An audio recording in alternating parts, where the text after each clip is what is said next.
Hello everyone.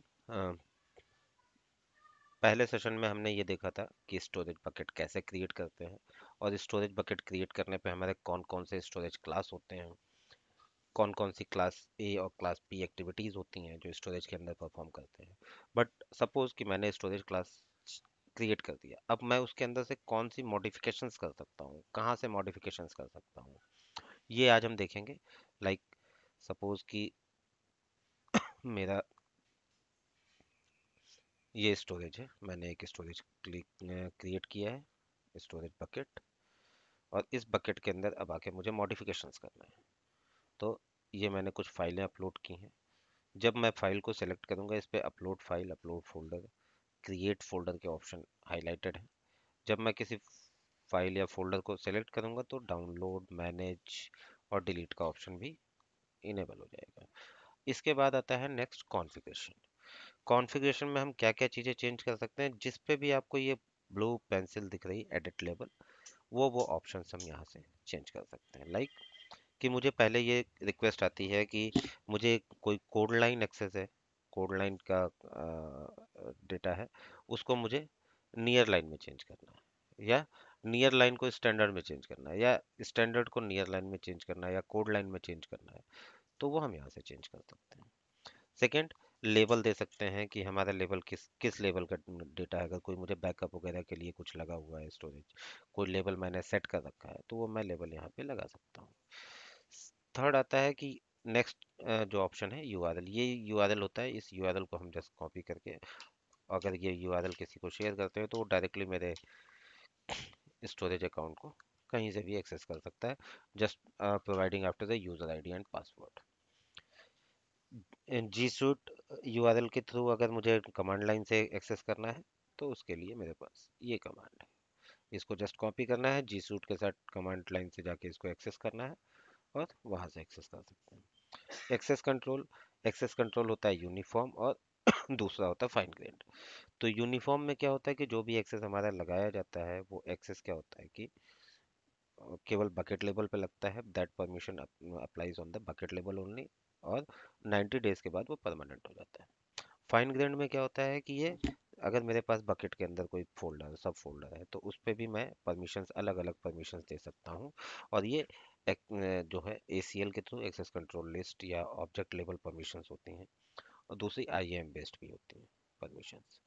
But uniform में केवल IAM based होती हैं परमिशंस। ठीक है, तो इसको भी मैं चेंज कर सकता हूँ कि मुझे कैसा परमिशन देना है, फाइन ग्रेड देना है या यूनिफॉर्म देना है। फिर इसके बाद आता है नेक्स्ट कि इंक्रिप्शन, गूगल लेवल इंक्रिप्शन देके मुझे यहाँ से कीज देके इसको, जो भी अगर मेरे पास कोई सिक्योरिटी की है या मेरे पास मैं खुद की मेरे पास कोई है की, तो वो मैं देके यहाँ पे डेटा को सेव कर सकता हूँ, इंक्रिप्शन लेवल यहाँ पे क्रिएट कर सकता हूँ, लगा सकता हूँ डेटा पे अपने। फिर परमिशंस की बात आती है कि परमिशंस है प्रिवेंट पब्लिक एक्सेस। ठीक है, पब्लिक एक्सेस को हम लोग वो रोक सकते हैं कि मेरा पब्लिकली एक्सेस ना हो डेटा, बस कंफर्म करना होता है और ये अप्लाई हो जाता है। फिर आता है स्विच टू फाइन ग्रेड, कि फाइन ग्रेड हम कॉन्फ़िगरेशन से भी चेंज कर सकते हैं, और यहाँ पे भी मेरा यूनिफॉर्म एक्सेस है, मैं स्विच कर सकता हूँ फाइन ग्रेड पे या यूनिफॉर्म पे। ठीक है, नेक्स्ट नीचे की तरफ आते हैं, यहाँ से जिस भी यूज़र को मुझे ऐड करना है उस यूज़र को मैं यहाँ से एक्सेस देके ऐड कर सकता हूँ। फिर नेक्स्ट आता है मेरे पास कि प्रोटेक्शन पॉलिसी क्या लेनी है। तो प्रोटेक्शन पॉलिसी हमारे पास ऐसे होती है कि ऑब्जेक्ट वर्जनिंग होती है और रिटेंशन पॉलिसी होती है। मैं दोनों में से एक policy at a time apply कर सकता हूँ, या तो मैं ऑब्जेक्ट वर्जनिंग अप्लाई करूंगा या फिर रिटेंशन पॉलिसी अप्लाई करूंगा।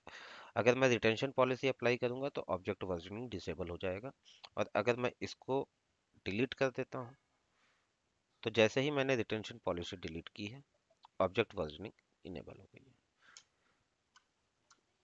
नेक्स्ट है default event based hold option. इससे पहले मैं आपको ऑब्जेक्ट वर्जनिंग शो कर देता हूँ। ऑब्जेक्ट वर्जनिंग में अगर जाके मैंने टू लाइफ साइकिल यहाँ से, क्योंकि मैनेज रूल्स में दो ऑलरेडी पड़े हुए हैं ऑप्शंस, अगर मैं इनको रूल्स को डिलीट कर देता हूँ तो मेरे रूल्स भी डिलीट हो जाएंगे यहाँ से। फिर से मैं प्रोटेक्शन पे ऑब्जेक्ट पॉलिसी, अब मैं अपने रूल्स क्रिएट कर सकता हूँ यहाँ से, ऐड अ रूल। सपोज कि मुझे set storage class 2 code line करना है। फिर जो भी मेरा स्टैंडर्ड डाटा है वो कोड लाइन में चला जाए, कितने दिन में जाए, एज मैंने दे दिया कि विद इन 2 डेज 3 डेज में चला जाए। या फिर मुझे और कुछ भी देना है इसमें तो वो भी मैं अप्लाई कर सकता हूँ। स्टोरेज क्लास मैच, ठीक, आर्काइव पे लेके जाना है या किस क्लास के लिए लगाना है, लाइक स्टैंडर्ड है वो नियर लाइन या कोड लाइन पे जा रहा है, ठीक है, कंटिन्यू कर दिया। और एक पॉलिसी मेरी यहाँ पे क्रिएट हो गई है, रूल क्रिएट हो गया। अब प्रोटेक्शन में जाके देखूंगा तो यहाँ पे मेरे पास एक रूल क्रिएटेड है, ठीक है। ऐड करना है रूल, इसी रूल को फिर से एक और रूल ऐड कर सकते हैं, ठीक। डिलीट करना है रूल को, यहाँ से डिलीट कर सकते हैं। ऑब्जेक्ट वर्जनिंग कंफर्म करके हटा दिया, ऑफ है अभी, ये कर दिया। अब ऑब्जेक्ट वर्जनिंग कितने लेना है, expire non current version after 7 days, और मैक्सिमम नंबर ऑफ वर्जन पर ऑब्जेक्ट 1 और 2, जो भी देना है दे सकते हैं। कंफर्म कर दिया as per the organisation rule. Manage rule, to life cycle rules यहाँ पे आ गए हैं ये मेरे पास। एक मैंने क्रिएट कर रखा था डिलीट ऑब्जेक्ट का जो मैंने बनाया था, ठीक है। तो ये तो हो गया वर्जनिंग का। अगर मेरी वर्जनिंग इनेबल है तो रिटेंशन पॉलिसी डिसेबल हो जाएगी। Object versioning and retention policy can not be on at the same time. If you want to allow object to the to be modified, choose object versioning. If you want to prevent deletion or changes to object, set a retention policy, ठीक है। कि अगर मुझे object versioning करनी है तो मैं object versioning कर सकता हूँ, रिटेंशन पॉलिसी डिलीशन से नहीं बचा सकता हूँ। और अगर डिलीशन पॉलिसी अप्लाई कर रहा हूँ तो ऑब्जेक्ट वर्जनिंग नहीं कर सकता। फिर नेक्स्ट आता है life cycle.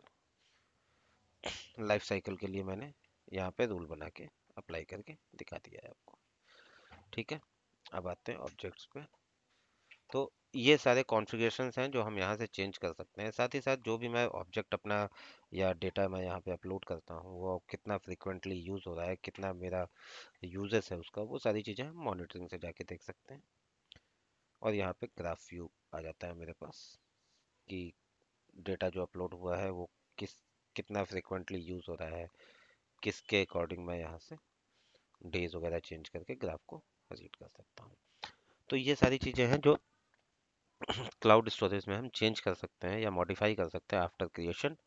So thanks for watching, और कोई भी क्वेरी हो आप मेरे यूट्यूब चैनल पे अपनी क्वेरी पोस्ट कर सकते हो, आपको वहाँ पे सॉल्यूशन मिलेगा, प्रोवाइड करूँगा एज सुन एज पॉसिबल, मैं आपकी क्वेरीज का आंसर कर सकूँ। Thanks for watching.